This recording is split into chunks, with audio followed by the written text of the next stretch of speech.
días, doctora María Buenos Carolina días. Llanes. Tiene 54 años, nacida el 25 de octubre de 1964, egresada a la Universidad Nacional de Asunción, doctora en Ciencias Jurídicas por la Universidad Nacional de Asunción, con la tesis doctoral Criterios para la solución de antinomanías en el ordenamiento jurídico. Calificación cum laude. Ejerció la profesión por 11 años, fue procuradora fiscal, fiscal penal, juez penal de garantía, directora jurídica del Instituto de Previsión Social. Ejerce la docencia en varias universidades, tiene publicaciones, disertaciones y exposiciones. La doctora tiene 10 minutos para referirse sobre los ejes temáticos. El funcionario Ignacio Cardoso estaría indicándole con la carpeta amarilla y la carpeta colorada a medida que transcurre el tiempo. También indicarle que por disposición del Consejo de la Magistratura está prohibido leer directamente sobre los ejes temáticos. Adelante. Muchas gracias. Muy buenos días, señor presidente del Consejo de la Magistratura, distinguidos miembros, señor integrante del Tribunal de Honor, señoras y señores. Conforme entonces a las recomendaciones del Consejo de la Magistratura, me abocaré a desarrollar el primer punto de los ejes temáticos, el rol del Poder Judicial en el Estado Social de Derecho. Atendiendo el diseño constitucional respecto al respeto a la dignidad humana y la preservación de los valores de libertad, igualdad y justicia, esa es la plataforma básica sobre la cual se debe organizar el ejercicio del poder dentro del Estado. Y conforme al diseño constitucional, es el contexto dentro del cual se habrá de distribuir ese esquema de poderes es la justicia social, lo cual exige que el Poder Judicial sea un garante y afianzador de la repartición equitativa de bienes y derechos en la ciudadanía, procurando allanar todos los obstáculos que puedan existir en torno a la distribución equitativa de esos derechos. En ese contexto, la Corte Suprema de Justicia ejerce un rol preponderante porque debe encabezar de manera coordinada la política judicial y específicamente la política criminal que formule, configure y permita ejecutar de manera acorde a la Constitución y al pensamiento del Estado Social de Derecho este pacto social. Con relación a la percepción respecto al funcionamiento del Poder Judicial, quiero destacar un trabajo realizado por el INESIP, Instituto de Estudios Comparados en Ciencias Penales y Sociales, con fondos del CONACYT. Se llama Encuesta Nacional de Victimización. Ha arrojado como resultado que el 53,9% de la ciudadanía encuentra desconfianza hacia el sector justicia, Poder Judicial, jueces y tribunales en general, en relación a otros estamentos públicos como la policía, el Ministerio Público, los otros organismos del Estado. Y entre otras cosas, describen a un Poder Judicial lento, donde los plazos en algunos casos son letra muerta, en el sistema penal, por ejemplo, en relación a la duración de la prisión preventiva, en relación a la duración del proceso penal propiamente dicho, un Poder Judicial inaccesible para la mayoría de los ciudadanos que conforman la justicia social, debe alcanzar a todos, incierto, costoso, que en definitiva no cumple con este rol exigido dentro del Estado Social de Derecho, permeable a interferencias externas, en algunos casos venal, inclusive conforme los últimos casos de corrupción que están en conocimiento público. Con relación a la Corte Suprema de Justicia, yo encuentro particularmente que esta no ha ejercido el liderazgo necesario para encaminar el Poder Judicial y fundamentalmente el sistema penal reformado en los últimos 18 años y que todavía adolece de disfuncionalidades y desajustes que en algunos casos, en vez de mejorarse, se ha, digamos, retrocedido en las conquistas obtenidas en la reforma del sistema penal. Me refiero simplemente a dos artículos, el artículo 136 del Código Procesal Penal y el 245 del mismo cuerpo legal, que establecían la duración máxima del proceso penal y las consecuencias ante el incumplimiento de los plazos, por un lado, y por otro lado, la aplicación de medidas alternativas a la prisión preventiva, conforme lo establece la Constitución Nacional en el artículo 19. Son dos grandes retrocesos que, a mi criterio, ha tenido el sistema judicial a falta de un liderazgo de la Corte Suprema de Justicia en el encauzamiento de este movimiento de reforma, digamos, la responsabilidad que le corresponde con los otros estamentos involucrados.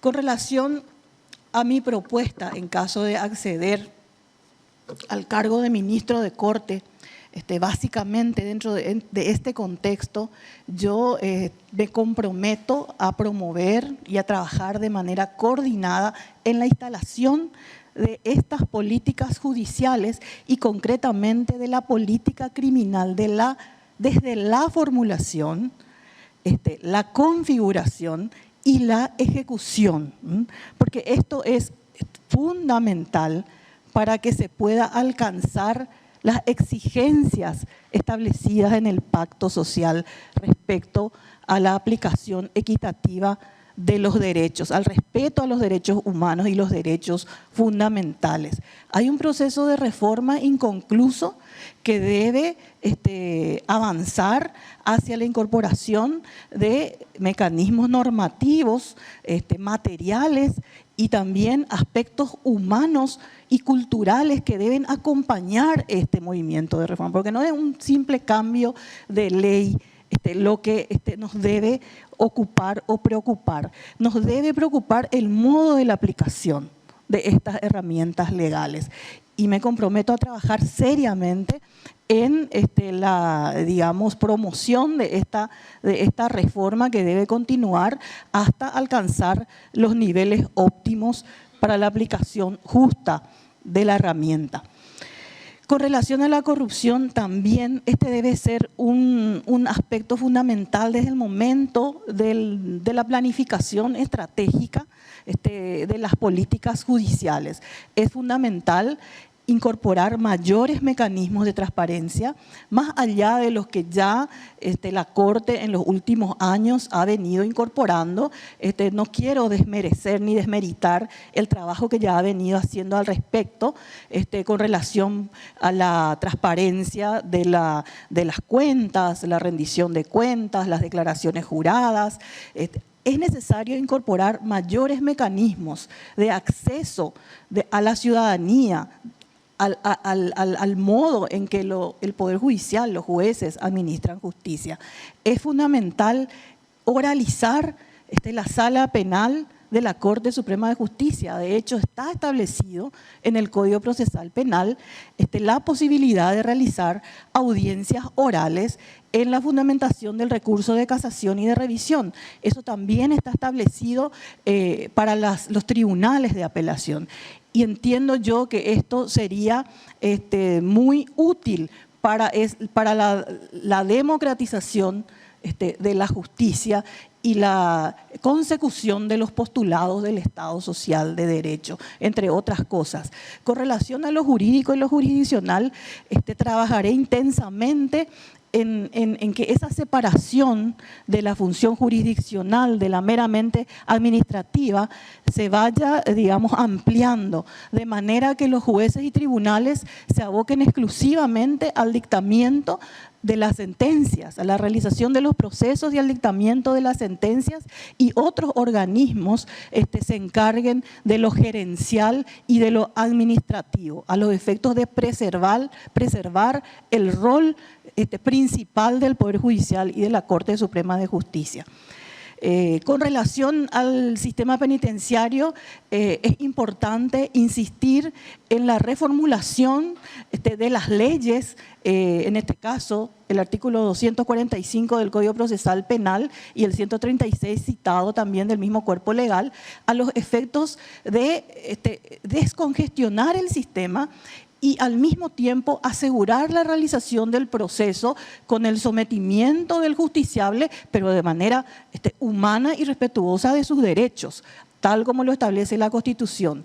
Entiendo que la Corte estuvo abocada a la incorporación de los brazaletes electrónicos para asegurar la presencia de los procesados al proceso pertinente. No sé en qué estado se encuentra ese proyecto, pero en caso que me corresponda integrar la máxima instancia judicial, trabajaré en la incorporación de ese tipo de herramientas para humanizar el manejo del sistema penal, que en este momento nos ubica en una posición de riesgo de ser demandados internacionalmente por el estado en que se encuentran nuestras penitenciarías. Muchas gracias.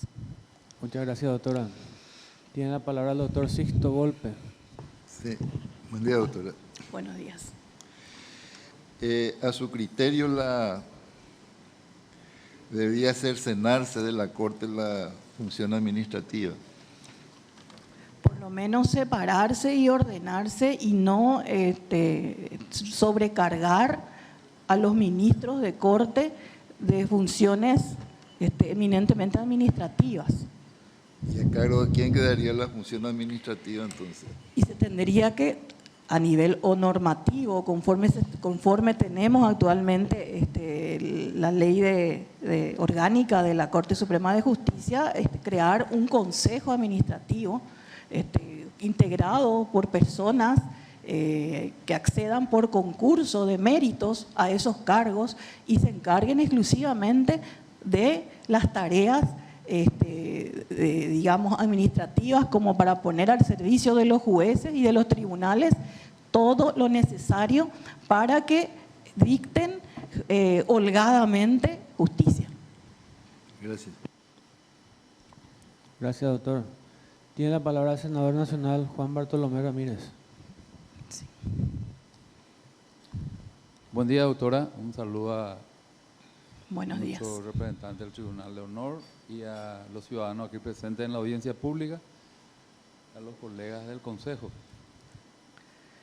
Doctora, hay un tema que hoy está nuevamente generando notoriedad. La Constitución consagró en el artículo 281 la creación de la Contraloría General de la República. Esa institución, que es según la Constitución, la encargada de custodiar y controlar las finanzas del Estado, las finanzas públicas, ha dejado de auditar a algunas instituciones, municipios y gobernaciones, inclusive la Corte Suprema de Justicia, por la acción de inconstitucionalidad, por una acción de inconstitucionalidad planteada que deriva ese control al Tribunal de Cuentas. Hoy hay un caso de mucha sensibilidad social, que es la intervención del municipio de Ciudad del Este, sumado a otros municipios, en donde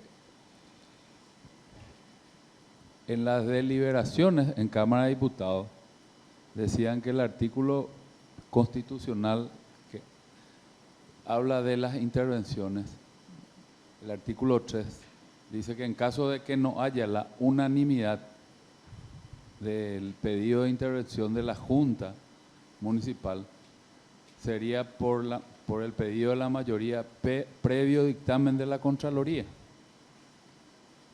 Y hay dictámenes que hacen, salen en contra del pedido de intervención si la Contraloría no va a auditar. Eso genera evidentemente una confusión. ¿Cuál es su criterio, doctora, sobre el pedido, o sea, sobre las acciones de inconstitucionalidad con relación a la posibilidad de que la Contraloría haga eso?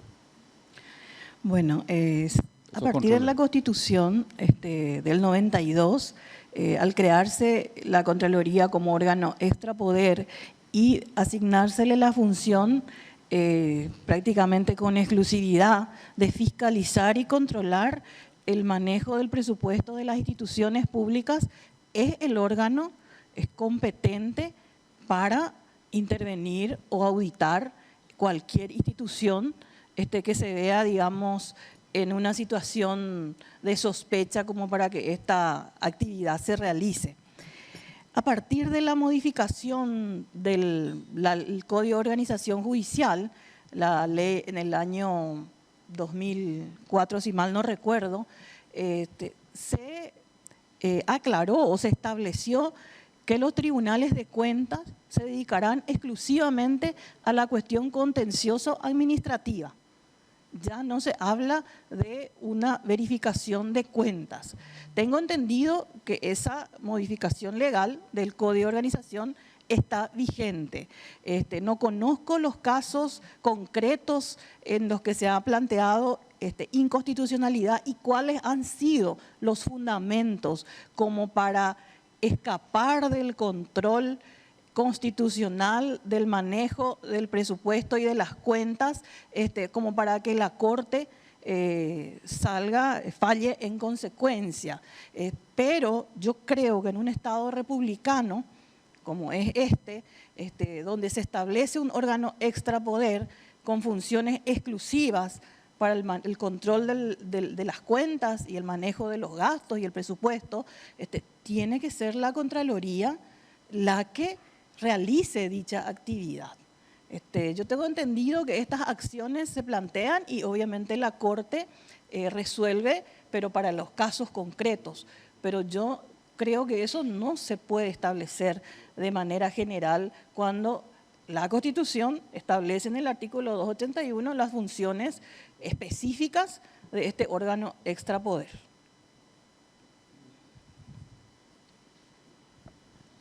Muchas gracias, doctor. Tiene la palabra el doctor Cristian Kriskovich.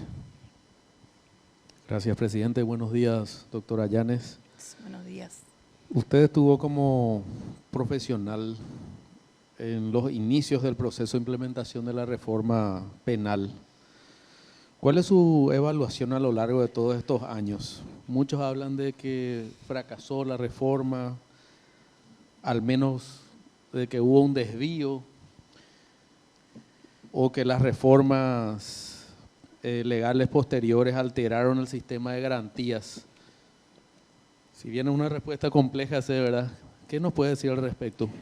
Sí, a partir de la sanción de la Constitución del 92, en el año 94 concretamente, estando yo en el Ministerio Público como asistente fiscal y al poco tiempo como procuradora fiscal, me cupo la oportunidad de integrar los equipos de redacción, difusión e implementación del sistema procesal penal que formaba parte del conjunto de leyes del sistema penal propiamente. En aquel entonces se estableció como una hoja de ruta que debía seguirse al cabo del tiempo que dure realizar todas esas actividades, desde la formulación, la difusión social de esa propuesta, el estudio en el Congreso, la sanción y la implementación.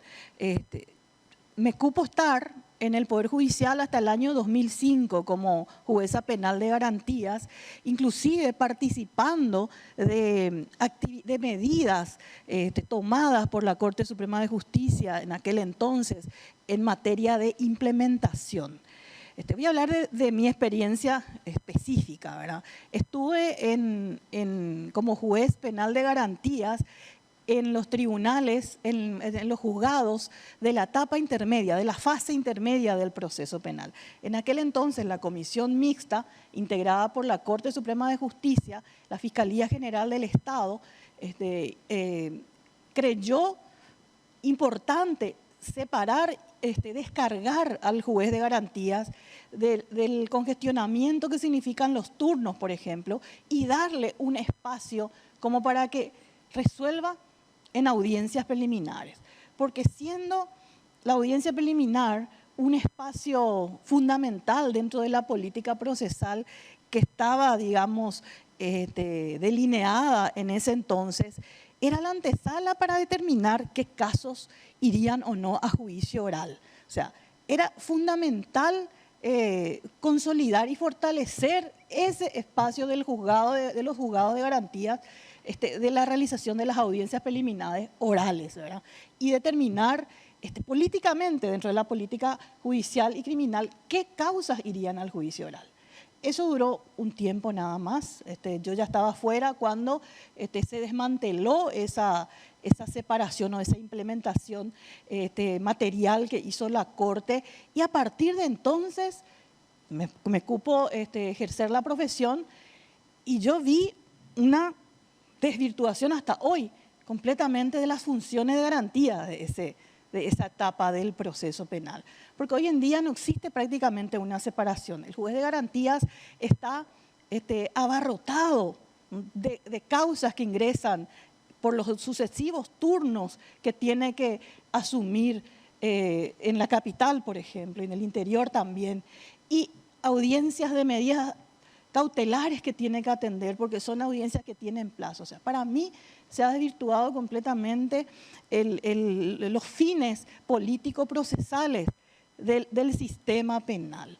Y peor aún cuando, a raíz de esa desvirtuación o mala aplicación, porque en realidad dicen el código no funciona. El código es un conjunto de fórmulas que ya están probadas en otros países y que fueron adaptadas al nuestro. ¿Qué es lo que no funciona? Nosotros, los operadores, somos los que ponemos la carreta delante de los bueyes, como se dice vulgarmente. Entonces, ¿qué es lo que hicimos? Ante los primeros problemas de peligro de extinción de la acción, porque esa era una novedad establecida en el sistema penal para descongestionar y responsabilizar a todos del mal manejo del tiempo dentro del proceso penal, lo primero que se nos ocurrió hacer es modificar el artículo 136. Y ahí directamente cercenamos al sistema de una herramienta fundamental para combatir la morosidad judicial, que hoy sigue siendo uno de nuestros grandes problemas.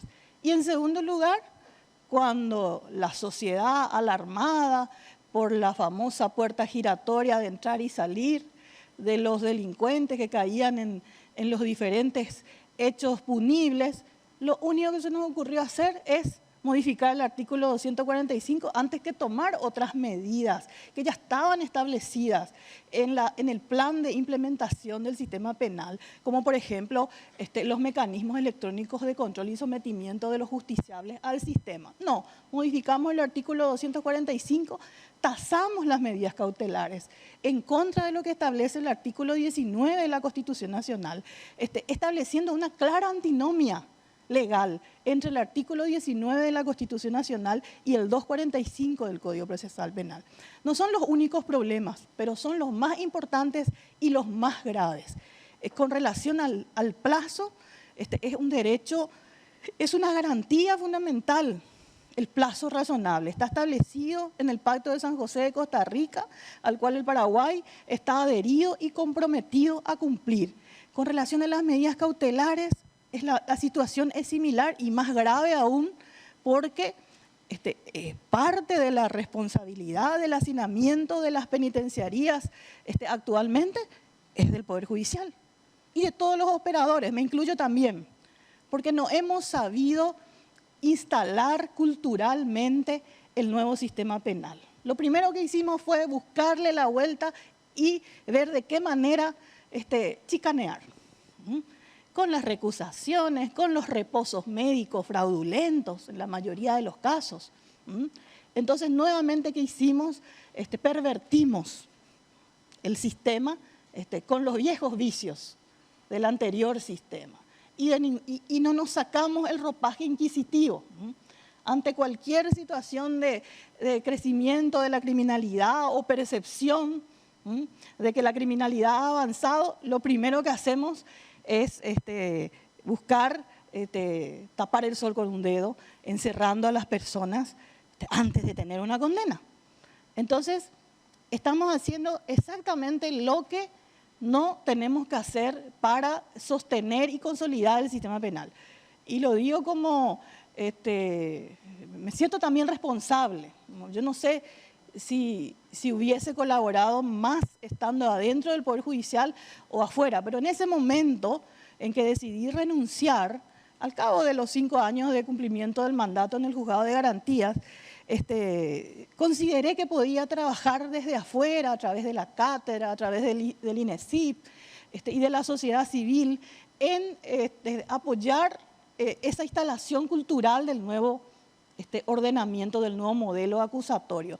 No sé si me equivoqué, hoy quiero nuevamente ingresar al Poder Judicial, no sé si mi participación podrá ser de utilidad, pero tengo intenciones de que así sea. No sé si respondí su pregunta, doctor. Muchas gracias, doctor. Tiene la palabra el doctor Carlos Raúl Cabrera. Gracias, presidente. Buenos días, doctora. Buenos días. 2 temas fundamentales. Usted mencionó que fue jueza penal de garantías, también del resumen de su alocución reciente de la pregunta del doctor Cristian en cuanto al abarrotamiento de las cárceles por medidas de prisión. Hay 2 casos que le quisiera hacer una consulta, doctora, en el sentido, en el primero de ellos, un diputado que tiene fueros fue exonerado por su Cámara como para que pueda participar dentro de un proceso. Sin embargo, no dejó de ser diputado y la medida que fue ordenada fue la prisión. Y sobre ese punto quisiera saber su opinión, primeramente. Y la segunda consulta, doctora, ya que en su primera alocución habló de la dignidad de la persona humana, quisiera saber su opinión con respecto al derecho a la vida, especialmente al aborto, y en cuanto al matrimonio igualitario. Gracias. Sí. Bueno, con relación a los parlamentarios que incurren en alguna situación delictiva, la Constitución habla de flagrancia y habla de previa comunicación, un arresto domiciliario a los efectos de su sometimiento al proceso. Yo no conozco los fundamentos concretos de este caso o de estos casos, pero debo decir también que el Código Procesal Penal, sin mirar a quién, establece los parámetros objetivos para la aplicación de la prisión preventiva y ahí no hace ningún tipo de diferencia. En todo caso, habría que saber cuál es la situación concreta como para decir si está bien o no que el sistema penal haya decretado la prisión preventiva en este caso. Esos elementos necesito tener, porque resulta que también hemos caído en el vicio de aplicar prisión preventiva porque una ley nos tasa simplemente a la etiqueta.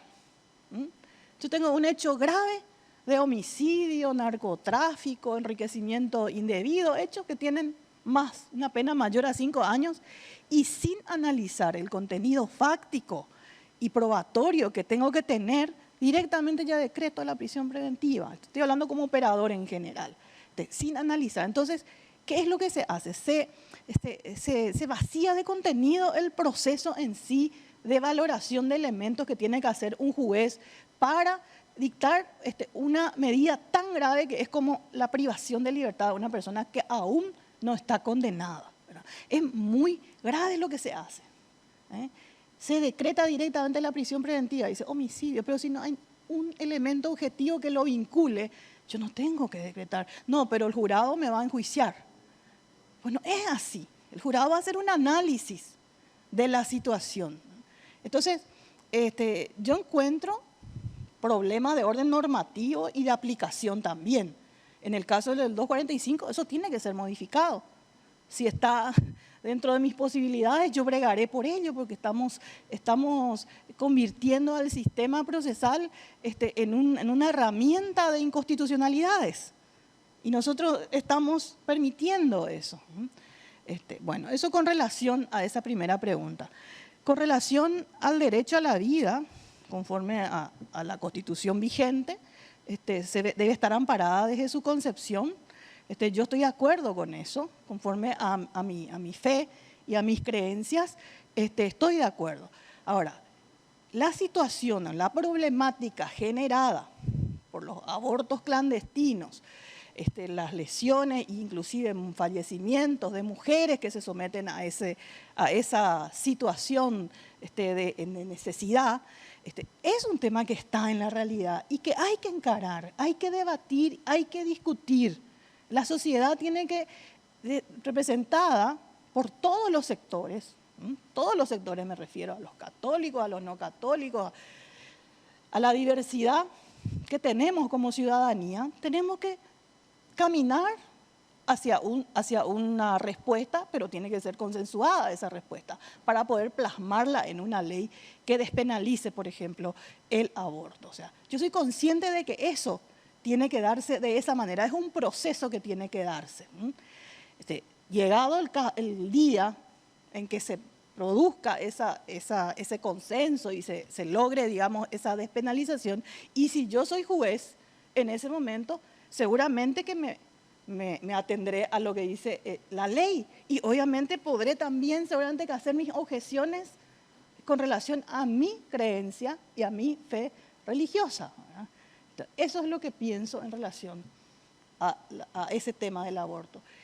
Y con relación al matrimonio igualitario, me dijo, también es otra situación real que nosotros no podemos soslayar, sobre todo cuando estamos en un contexto normativo internacional y constitucional y local que habla de la igualdad y de la no discriminación de ningún tipo.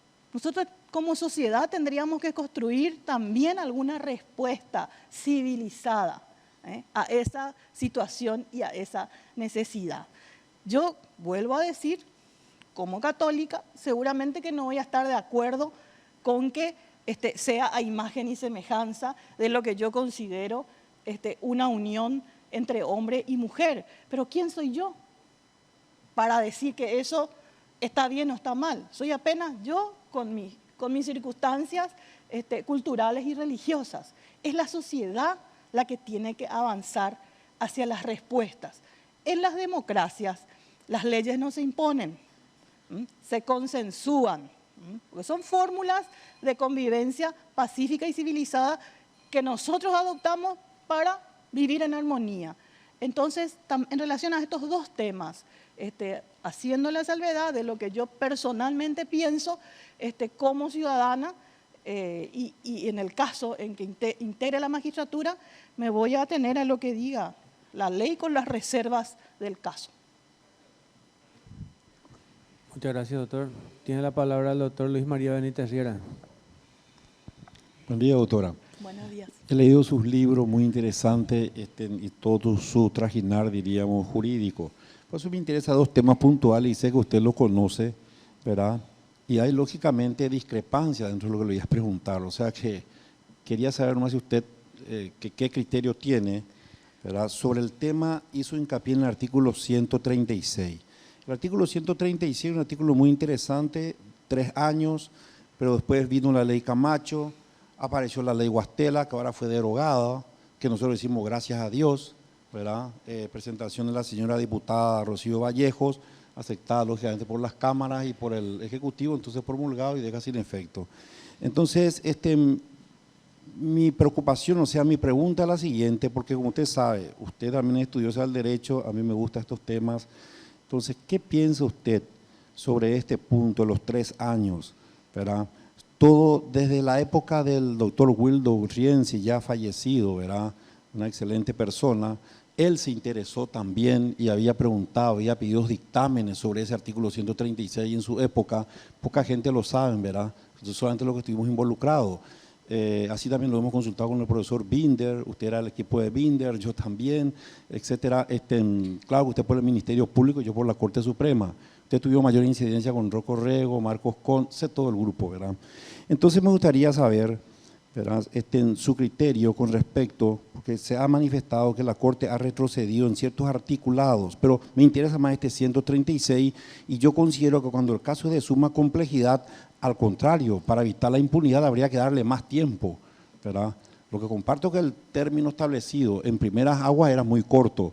Después lo que estamos, así como usted también es operadora en la justicia, yo soy operador de la justicia, considero que en algunos casos indudablemente que se puede hacer en menos de 3 años. En otros casos, cuando es de suma complejidad y cuando existe y están todavía vigentes las normativas sobre que hacen posible las chicanerías, nos llevan a más tiempo. Entonces, ¿qué usted piensa sobre el artículo 136? Y otro artículo, otra cuestión que también me interesa bastante, que es debatido, que la jurisprudencia constante y uniforme en su 98%, me atrevo a decir, tiene un criterio diferente a mi persona. El auto de apertura es inapelable. Eso ya lo sabemos, está en el código, respetamos lo que dice el Código Procesal Penal, es inapelable. Pero los demás puntos, ¿verdad?, que puede ser dado un sobreseimiento, cualquier otro tipo de salidas alternativas, cuando se apela, no señor, es inapelable y punto, se va a juicio oral. Entonces, una persona podría salir por unas vías alternativas si justamente la Cámara de Apelación puede estudiar o no, ¿verdad?, ese tema. Simplemente quería comentarle, creo que el Pacto de San José dice que lógicamente todas las resoluciones deben ir a una segunda o tercera instancia, o sea, la revisión. Como así también la Sala Constitucional, en el caso Golfa Mariño, ha manifestado que si bien es cierto, el auto de apertura es inapelable, los demás puntos pueden ser objeto de revisión. Pero como usted sabe, la jurisprudencia constante y uniforme, salvo algunos, ¿verdad?, se mantiene que todo va al juicio oral y público. Entonces, a nivel académico, me interesaría saber su postura sobre ese punto. Bueno, en relación al artículo 136, teniendo en cuenta los vaivenes que ha padecido desde su sanción, implementación, yo creo que hoy estamos en condiciones de reformular ese artículo 136, no dejando de lado el principio de razonabilidad de la duración del proceso penal como una garantía de justicia establecido en el pacto y en el sistema, digamos, vigente en general. Y establecer, como usted dijo, que según la complejidad, según la entidad de los casos, diversos plazos de duración del proceso penal. De hecho, eso no es digamos, un invento mío. De hecho, ya en otros países donde en Costa Rica, por ejemplo, donde también se ha implementado este modelo acusatorio, se hace una gradación de plazos de duración razonable de los diversos procesos, por ejemplo, de mínimo 2 años, pasando por 4 y hasta 6 inclusive. Yo creo que esa tarea se puede hacer dentro de una mesa de formulación de política criminal que tiene que tener el Poder Judicial a través de la Corte Suprema de Justicia, Ministerio Público y los otros actores de los demás poderes del Estado. Pero ¿en base a qué? En base al relevamiento de la casuística, de la realidad, porque ¿cuánto tiempo toma al sistema procesar y resolver casos de delitos económicos, por ejemplo, donde hay varios procesados, o criminalidad organizada, donde hay varios hechos punibles, varios tiempos, varios procesados? O sea, criminalidad compleja que requiere mayor actividad probatoria, mayores sujetos y posibilidades de impugnación dentro del sistema, obviamente que requerirán de mayor plazo para que no queden en la impunidad. Porque insistir o encapricharse con que el proceso penal en su generalidad tiene que durar 3 años o 2 años o el plazo que decidamos, tampoco veo que hoy sea la salida. Teniendo en cuenta estos 18 años que han transcurrido de implementación del sistema acusatorio y cómo nos ha ido. y sigue, digamos, congestionándose el sistema de los tribunales orales.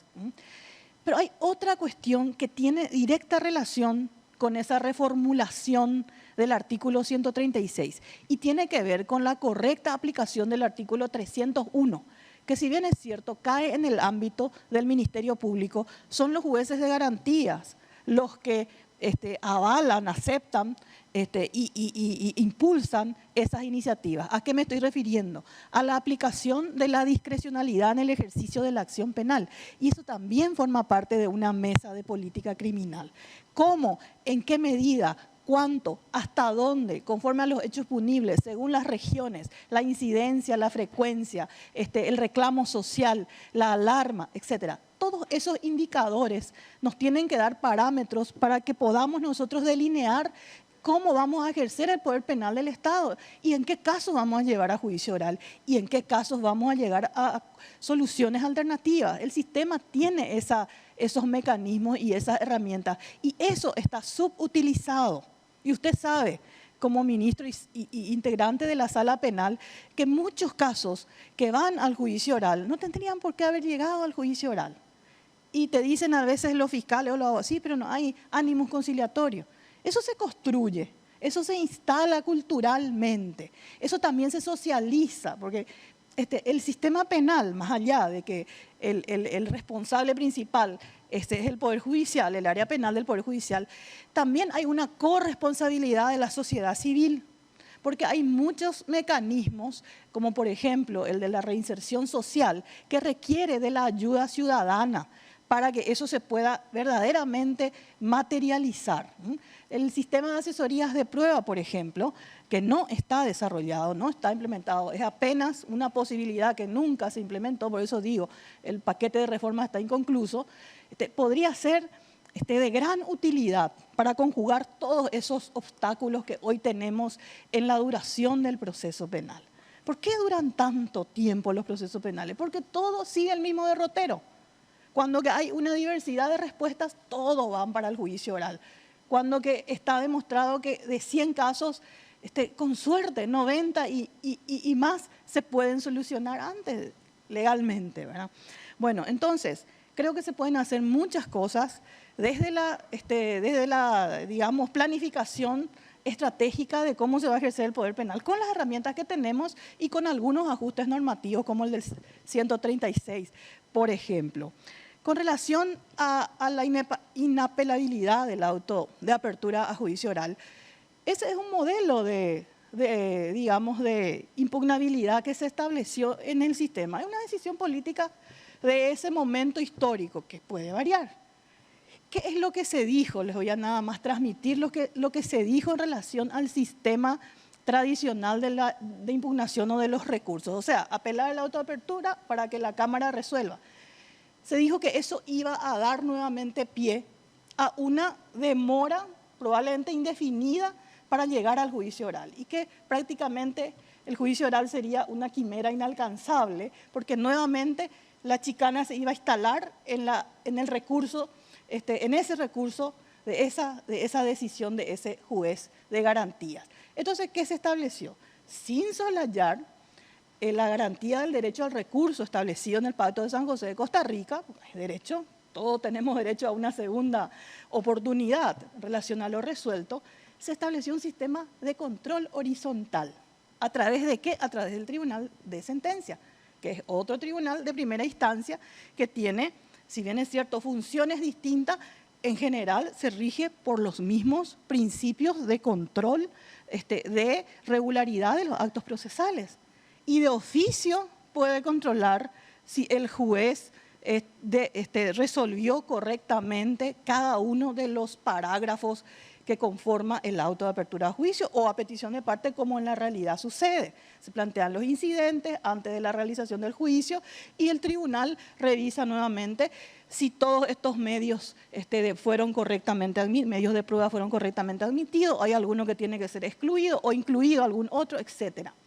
O sea, yo no estoy, digamos, encaprichada por la inapelabilidad.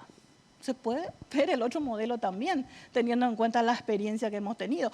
O, como dije anteriormente, instalar culturalmente que existe una posibilidad de revisión en los tribunales de sentencia, pero cuidando obviamente de no enviar procesos que no tienen por qué ir a los juicios orales, porque justamente ahí hay una, digamos, cuestión a favor y otra en contra, ¿verdad? Mandar nuevamente, sobrecargar nuevamente los tribunales de sentencia con incidencias que tendrían que haberse resuelto si es que funcionara la audiencia preliminar, que es el otro gran déficit que tenemos en la implementación de este sistema. Gracias. Muchas gracias, doctora. Con esto damos por finalizada su exposición. Muchas gracias.